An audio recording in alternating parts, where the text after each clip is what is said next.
Friends, in my series on the discussion on various cases relating to the Income Tax Act, today I am going to discuss a very important case. The name of the case is CIT versus Himalayan Expressway Limited. The case was decided on July 23, 2019 and the case is reported in 423 ITR page number 40.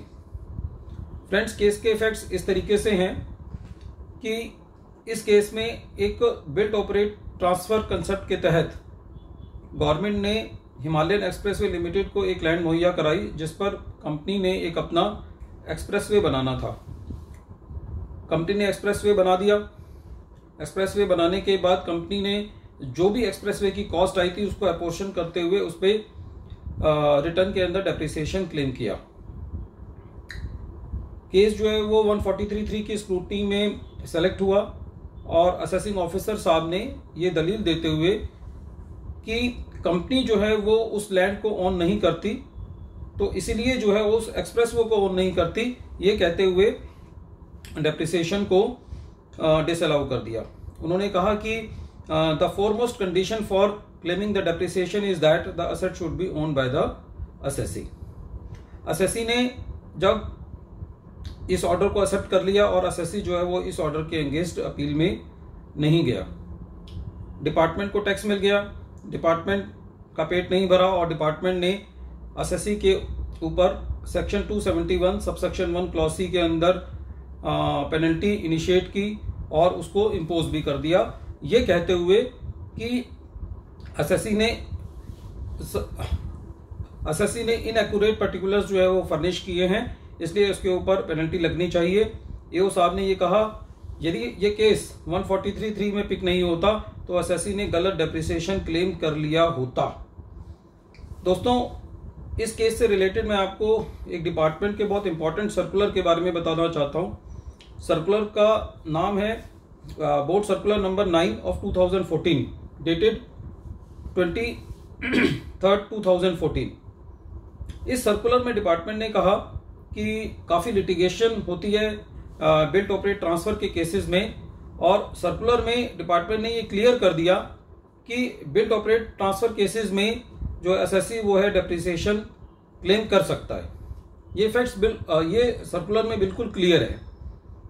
तो SSC ने इस बात का plea लेते हुए CIT साहब को ये कहा कि साहब हम डेप्रिसिएशन का क्लेम ले सकते थे, हमने फिर भी नहीं लिया क्योंकि डिपार्टमेंट का सर्कुलर है, तो इसलिए हमने कोई भी इनएक्यूरेट पर्टिकुलर्स फर्निश नहीं किए हुए और हमारे ऊपर पेनल्टी नहीं लगनी चाहिए.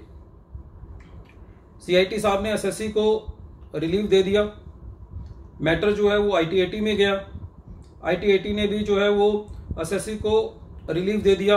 अब डिपार्टमेंट जो है जैसा कि वो हर बार करता है आंख बंद करके हाई कोर्ट के अंदर चला गया. इतने फैक्ट्स क्लियर होने के बाद भी कि जब डिपार्टमेंट का सर्कुलर है कि वो बिल्ट ऑपरेट ट्रांसफर के केसेस में एसएससी डेप्रिसिएशन क्लेम कर सकता है और एसएससी ने उस ऑर्डर के अगेंस्ट अपील में भी नहीं गया, उस पर टैक्स दे दिया, फिर भी जो है वो डिपार्टमेंट आंख बंद करके अपील में जाता है.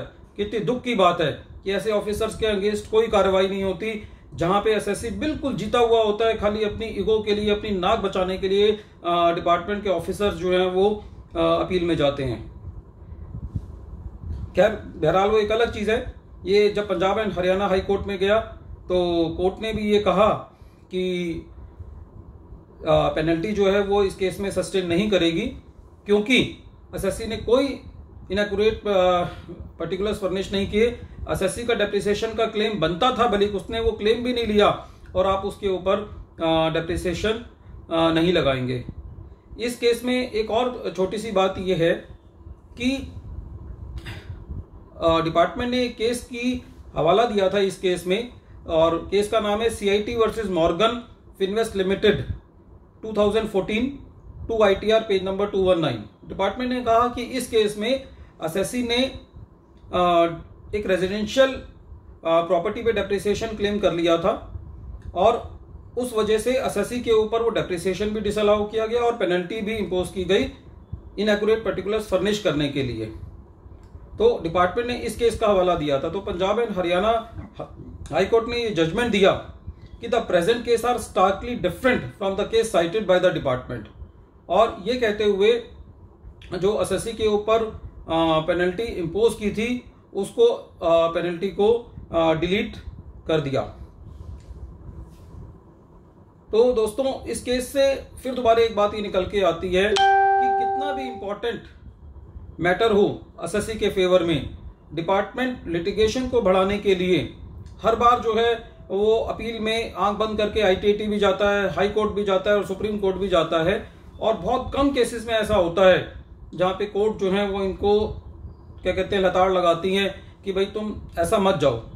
तो गवर्नमेंट को कुछ ऐसी स्कीम लानी चाहिए लिटिगेशन को रोकने के लिए, जहां पे इन ऑफिसर्स को डिमोरलाइज किया जाए अननेसेसरी अपील्स फाइल करने के लिए। जब तक कोई ऐसी पॉलिसी नहीं लाई जाएगी कि जहां पे ये जो डिपार्टमेंट जो है वो अननेसेसरी अपील में जाता है और केसेस में हारता है, तो इनके ऊपर कॉस्ट इम्पोज की जानी चाहिए ऑफिसर्स के ऊपर, और इनकी प्रमोशंस को रोका जाना चाहिए और इनको बल्कि डी प्रमोट भी करना चाहिए जहां पे एओ जो है वो गलत तरीके से या सीआईटी जो है वो गलत तरीके से अपील्स में जाते हैं। तो फ्रेंड्स इस केस के अंदर हमने ये देखा और ये निष्कर्ष निकला कि बिल्ट ऑपरेट ट्रांसफर के केसेस में एसएससी जो है वो डेप्रिसिएशन क्लेम कर सकता है, क्योंकि डिपार्टमेंट का सर्कुलर है, सर्कुलर नंबर 9 ऑफ 2014, और क्या कहते हैं एसएससी के ऊपर पेनल्टी भी जो है वो नहीं लगाई जा सकती।